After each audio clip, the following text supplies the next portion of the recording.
नमः शिवाय।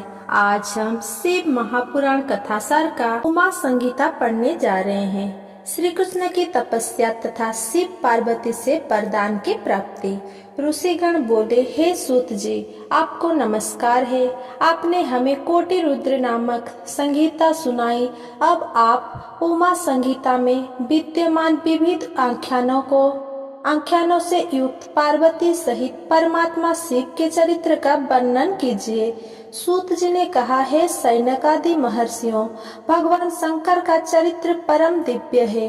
तुम लोग प्रेम से इसका श्रवण करो। पूर्व काल में मुनिवर व्यास ने सनत कुमार जी के सामने ऐसे ही पवित्र प्रश्नों उपस्थित किया था और इसके उत्तर में उन्होंने भगवान शिव के उत्तम चरित्र का गान किया था।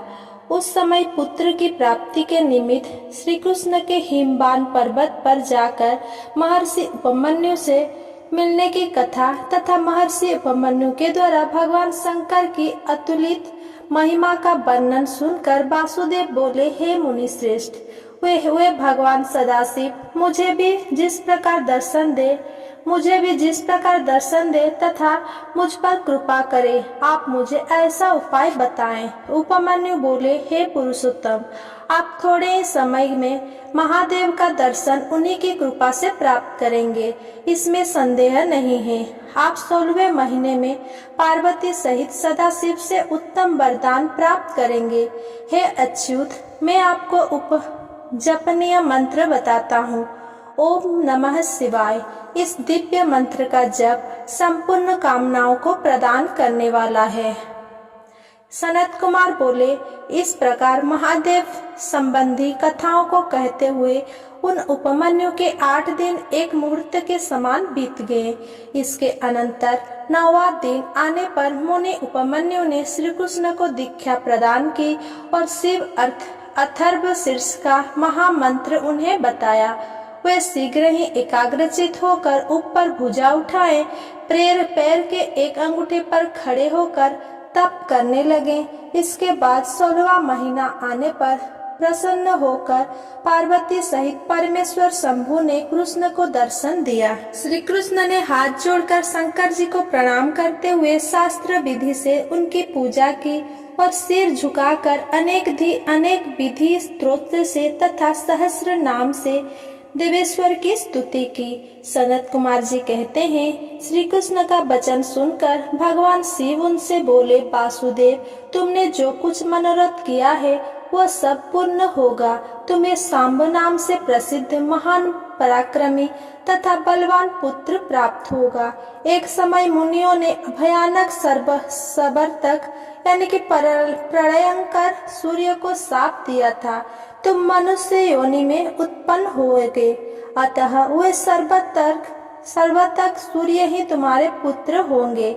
इसके सिवा तुम्हें जो वस्तु अभिष्ट है वे सभी वस्तुएं तुम्हें प्राप्त करोगे। तदनंतर भक्त वत्सल गिरिराज कुमारी शिवा ने प्रसन्न हो उन तपस्वी शिव भक्त महात्मा वासुदेव से कहा, वासुदेव नंदन श्री कृष्ण, मैं तुमसे बहुत संतुष्ट हूँ। तुम मुझसे भी उन मनोवांछित वरों को ग्रहण करो जो भूतल पर दुर्लभ है। श्री कृष्ण ने कहा, देवी, यदि आप मुझे वर ही दे रही है तो मैं यह चाहता हूँ कि मेरे मन में कभी किसी के प्रति द्वेष ना हो। मैं सदा द्विजों का पूजन करता रहूं। मेरे माता पिता सदा मुझसे संतुष्ट रहे। मैं जहाँ कहीं भी जाऊँ समस्त प्राणियों के प्रति मेरे हृदय में अनुकूल भाव रहे। सहस्र साधु सन्यासियों एवं अतिथियों को सदा श्रद्धा से अपने घर पर पवित्र भोजन कराऊं। भाई बंधुओं के साथ नित्य मेरा प्रेम बना रहे तथा मैं सदा संतुष्ट रहूं। सनत कुमार जी कहते हैं, श्री कृष्ण का यह वचन सुनकर सनातनी देवी पार्वती बोली, वासुदेव, ऐसा ही होगा। इस प्रकार श्री कृष्ण पर कृपा करके पार्वती जी सहित परमेश्वर शिव वहीं अंतर्ध्यान हो गए।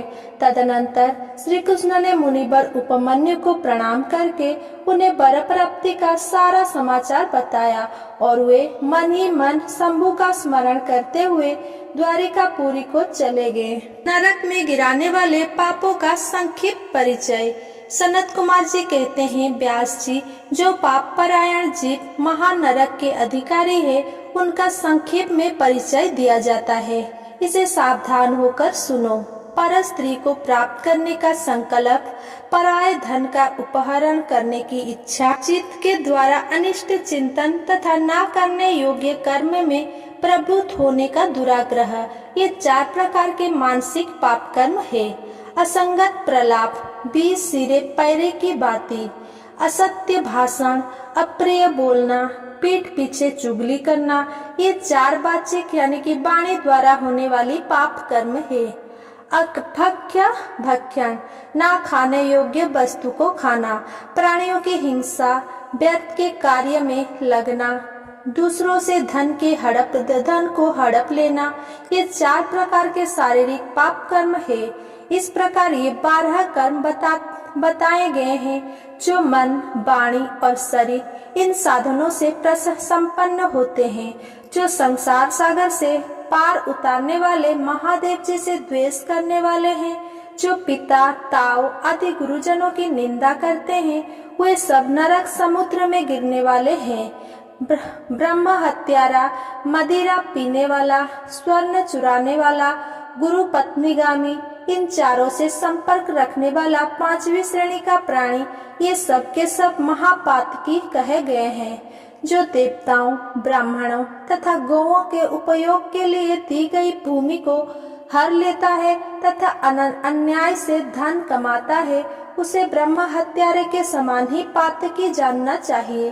पिता और माता को त्याग देना, झूठी गवाही देना, दूसरों से झूठा वादा करना, शिव भक्तों को मांस खिलाना तथा अभक्ष्य वस्तु का भक्षण करना ब्रह्म हत्या के तुल्य कहा गया है।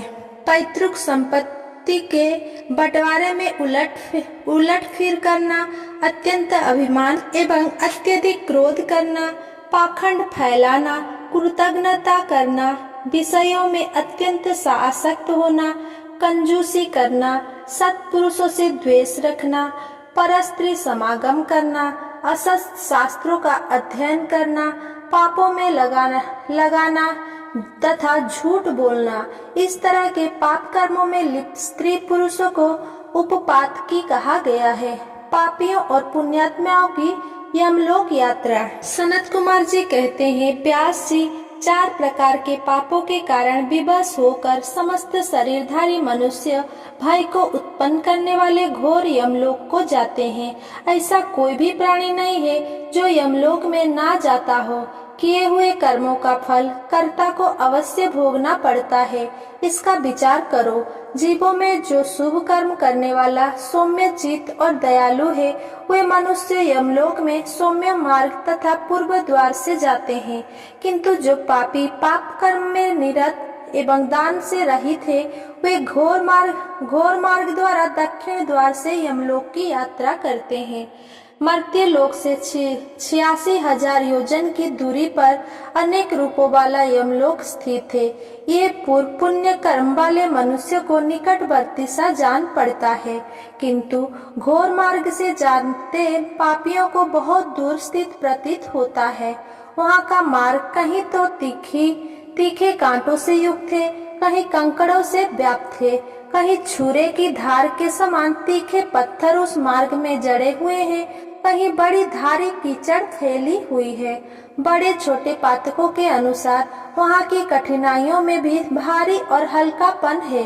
तदनंतर यमपुरी के मार्ग की भीषण यातनाओं और कष्टों का वर्णन करके सनत कुमार जी ने कहा, व्यास जी, जिन्होंने कभी दान नहीं किया है, वे लोग भी इस प्रकार दुख उठाते और सुख की याचना करते उस मार्ग पर जाते हैं। जिन लोगों ने पहले से ही दान रूपी पाथेय यानी कि राह खर्च ले रखा है, वे सुखपूर्वक यमलोक की यात्रा करते हैं। इस प्रकार की व्यवस्था से कष्ट पूर्वक जब वे यमपुरी पहुंचते हैं, तब धर्मराज की आज्ञा से दूतों के द्वारा वे उनके आगे ले जाए जाते हैं। उनमें जो पुण्यात्मा होते हैं उन्हें यमराज स्वागत पूर्वक आसन देकर पाद्य और अर्घ्य के द्वारा प्रेम पूर्वक सम्मानित करते हैं और कहते हैं कि शास्त्रोक्त कर्म करने वाले आप महात्मा लोग धन्य है, जो कि आप लोगों ने दिव्य सुख प्राप्त करने के लिए पुण्य कर्म किया है तथा आप लोग संपूर्ण मनोवांछित पदार्थों से संपन्न निर्मल स्वर्गलोक को जाए, वहाँ पर महान भोगों का उपभोग करके अंत में पुण्य के क्षीण हो जाने पर जो कुछ थोड़ा सा अशुभ शेष रह जाए उसे फिर यहाँ आकर आप लोग भोगेंगे। किंतु जो क्रूर कर्म करने वाले हैं वे यमराज को भयानक रूप में दिखते हैं। उनकी दृष्टि में यमराज का मुख दाढ़ों के कारण विकराल जाना पड़ता है, नेत्र टेढ़ी भौहों से युक्त प्रतीत होते हैं। वे कुपित तथा काले कोयले के ढेर से दिखाई पड़ते हैं। वे सब प्रकार के दंड का भय दिखाकर उन पापियों को डांटते रहते हैं। उनके नेत्र प्रज्वलित अग्नि के समान उद्दीप्त दिखाई देते हैं। वे ऐसे जान पड़ते हैं मानो महासागरों को पी रहे हैं और मुंह से आग उगल रहे हैं। उनके अतिरिक्त असंख्य महावीर यमदूत, जिनकी अंग कांति काले कोयले के समान काली होती है, संपूर्ण अस्त्र शस्त्र लिए वे बड़े भयंकर जान पड़ते हैं। पापी लोग इन परिचारकों से घिरे हुए उन यमराज तथा चित्रगुप्त को देखते हैं। उस समय यमराज उन पापियों को बहुत डांटते हैं और भगवान चित्रगुप्त धर्मयुक्त वचनों के द्वारा उन्हें समझाते हैं। नरक भेद निरूपण। चित्रगुप्त जी कहते हैं कि हे पाप कर्म करने वाले, तुम लोगों ने स्वयं जो कर्म किया है उन्हें तुम्हें भोगना पड़ रहा है। अब अपने कर्मों को भोगो, इसमें किसी का दोष नहीं है।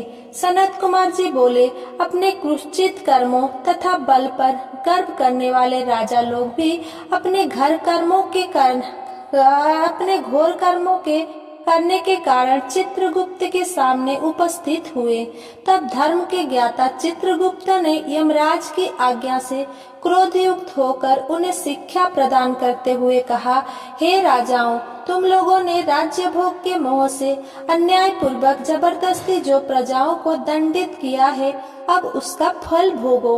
उन राजाओं के कर्मों को बतलाकर धर्मराज यम ने उनकी पाप रूपी कीचड़ की शुद्धि के लिए दूतों से यह कहा, हे महाचंड, इन राजाओं को बलपूर्वक पकड़कर क्रम से नरक की अग्नियों में इन्हें शुद्ध करो।